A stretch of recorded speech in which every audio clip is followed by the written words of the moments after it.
ఈ లోకంలో మనకెంతో లాభాన్ని ఇచ్చేవి కొన్ని సందర్భాల్లో నష్టంగా మారటం అనేది చాలా విచిత్రంగా అనిపించవచ్చు. అందుట్లో ఉదాహరణగా టెక్నాలజీని బట్టి ఎంతో లాభాన్ని మనం పొందగలిగాం. అయితే అదే టెక్నాలజీని బట్టి మనకి నష్టం కూడా కలిగింది. ఉదాహరణకి టెక్నాలజీని బట్టి ప్రపంచంలో ఏదైనా కూడా మనం ముంగట చూడగలిగేటువంటి గొప్ప అవకాశం దొరికింది. దీన్ని అవకాశంగా తీసుకొని చాలామంది అశ్లీల చిత్రాలను చూడాలని ఇష్టపడుతూ ఉంటారు. దాన్నే పోర్నోగ్రఫీ అంటారు. అంటే నీలి చిత్రాలు లేకపోతే అసభ్యంగా ఉన్నటువంటి బొమ్మలు చూసి వాటి ద్వారా ఆనందాన్ని పొందాలి అని అనుకుంటూ ఉంటారు. మీలో కొంతమంది ఇది 1-2 సార్లు చూసి దీంతో వచ్చేటువంటి నష్టం ఏంటి అని అనుకుంటూ ఉండొచ్చు. కొంతమంది ఏమనుకుంటారంటే నేను బొమ్మలు చూస్తున్నాను అంతే కదా, ఎటువంటి సెక్స్ కలాపాల్లో పాలు పంపులు కలిగి ఉండట్లేదు కదా, నేను పవిత్రంగా ఉన్నాను అని అనుకుంటూ ఉంటారు. కానీ చాలా సందర్భాల్లో వాళ్ళ మనసును పాడు చేసుకుంటూ ఉంటారు, వాళ్ళ యొక్క ఆలోచనల్ని పాడు చేసుకుంటూ ఉంటారు. కాబట్టి అవి చాలా చాలా చెడ్డ పరిస్థితులకి నడిపిస్తాయి. అది ఎలాగో మనం ఆలోచిద్దాం. మొదటిగా మనం ఆలోచించినట్లయితే ఈ అశ్లీల చిత్రాలు లేకపోతే పోర్నోగ్రఫీతో ఉన్నటువంటి సమస్య ఏంటంటే 1-2 సార్లు చూసి ఆపలేం. ఎందుకనంటే ఇంకా మళ్ళీ చూడాలి అనే ఆశ కలుగుద్ది. దీనితో ఉన్నటువంటి విచిత్ర లక్షణం ఏంటంటే ఎంతైతే నొక్కి పెడదాం అని అనుకుంటూ ఉంటామో అంత త్వరితగతిలో మళ్ళీ చూడాలి అనేటువంటి ఆశ కలుగుతూ ఉంటుంది. మళ్ళీ విజిట్ చేస్తూ ఉంటాం. దానితో పాటు నేను చేసేది తప్పు కాదు అని మనతో మనం చెప్పుకోవటమే కాకుండా ఎవరికీ తెలియదులే అని మనల్ని మనం సర్ది చెప్పుకోవడానికి ప్రయత్నం చేస్తూ ఉంటాం. చాలా సందర్భాల్లో మనకి మనంగా ఇచ్చుకున్నటువంటి మాటను మనం ఉల్లంఘిస్తూ ఉంటాం. ఇదే లాస్ట్ అని అనుకుంటూ ఉంటాం, కానీ అది లాస్ట్ ఎప్పటికీ అవదు, మళ్ళీ వస్తూనే ఉంటాం. చాలామందికి అబద్ధాలు చెప్పడం మొదలు పెడుతూ ఉంటాం. ఈ విధంగా చేయటం బట్టి మన మనసు బొమ్మలను చూసి మాత్రమే ఆనందిస్తుంది కాబట్టి నిజ జీవితాన్ని ఆనందించలేకపోతూ ఉంటుంది. దీని కారణంగా అనేక కుటుంబాలు విచ్ఛిన్నమవటం చూస్తూ ఉంటాం. ఎందుకనంటే వాళ్ళు నీలి చిత్రాలు చూసి ఆనందిస్తున్నారు కాబట్టి తమ భార్య దగ్గరికి వెళ్ళినప్పుడు లేకపోతే తన భర్త దగ్గరికి వెళ్ళినప్పుడు ఆ విధమైనటువంటి ఫీల్ రాక ఒక విధమైనటువంటి ఎండిపోయిన పరిస్థితి తెచ్చుకొని కాదని వాళ్ళు పక్కకు వచ్చేసినటువంటి సందర్భాలు ఉంటూ ఉంటాయి. అది ఎంత దౌర్భాగ్యంగా ఉంటుందో ఆలోచించండి.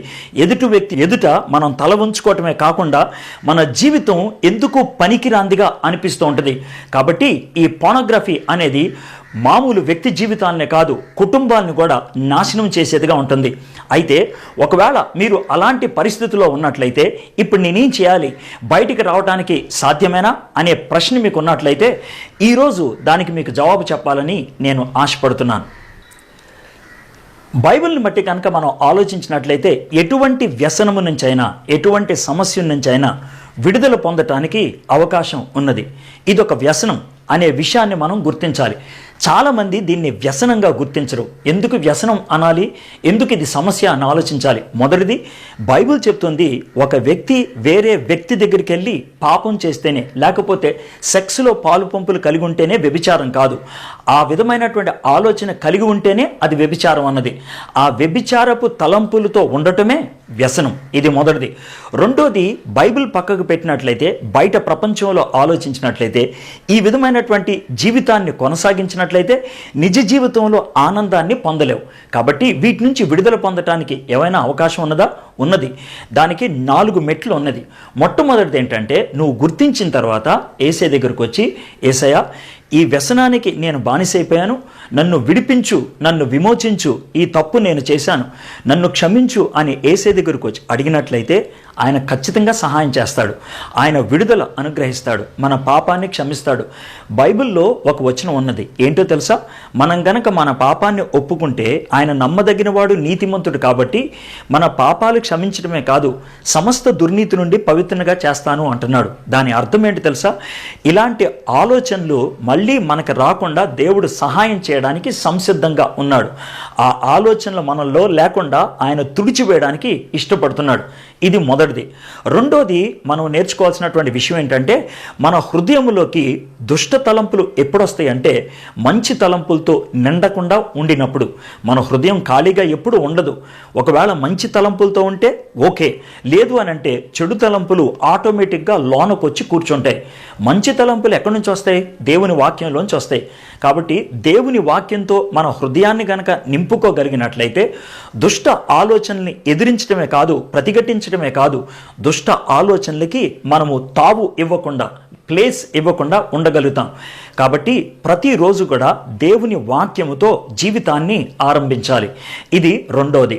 మూడోది, ఒక కమిట్మెంట్ అనేది ఉండాలి. ఒప్పందం అనేది చేసుకోవాలి. ఎవరితో? మనకి మనంగా చేసుకోవాలి. అయితే దీర్ఘకాలిక ఒప్పందాన్ని మొదలు పెట్టకూడదు. నేను ఒక్కరోజు దాకా పోర్నోగ్రఫీ చూడను, 2 రోజుల దాకా చూడను అని చెప్పుకోవాలి. ఆ విధంగా చూడకుండా ఉండినప్పుడు దేవుణ్ణి స్తుతించగలిగి ఉండాలి. ఎందుకో తెలుసా? నిన్ను నువ్వు నియంత్రించుకోగలిగావు కాబట్టి, దేవుడు సహాయం నీకు చేశాడు కాబట్టి. ఆ విధంగా వ్యవధిని పెంచుకోవటం మొదలు పెట్టాలి. మొదటి రోజు, 2 రోజులు, 3 రోజులు, 4 రోజులు, వారం రోజులు. ఆ విధంగా ఆ వ్యసనం నుంచి బయటికి రాగలుగుతాం.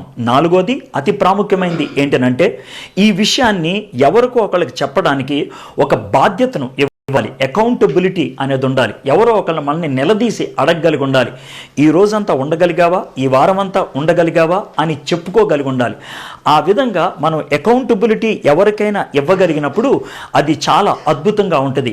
ఈ విషయంలో మీకు సహాయం చేయడానికి మేము సంసిద్ధంగా ఉన్నాం. ఎలా అంటారేమో, ఏమండి మాకు అలాంటి ఫ్రెండ్ లేరు, అలాంటి నమ్మకమైనటువంటి వ్యక్తి లేరు అని మీకు అనిపించినట్లయితే, మేము ఉండటానికి మేము ఇష్టపడుతున్నాం.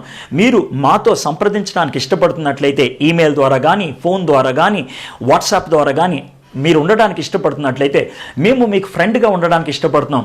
మీరు పడుతున్నటువంటి ఆ బాధ నుంచి బయటికి తీసుకురావడానికి, మేము మీకు సహాయం చేయడానికి, మీతో కలిసి ప్రార్థన చేయడానికి మేము సంసిద్ధంగా ఉన్నాం. ఇలాంటి విషయాలు ఇంకా నేర్చుకోవాలంటే మళ్ళీ దర్శించండి. Thank you.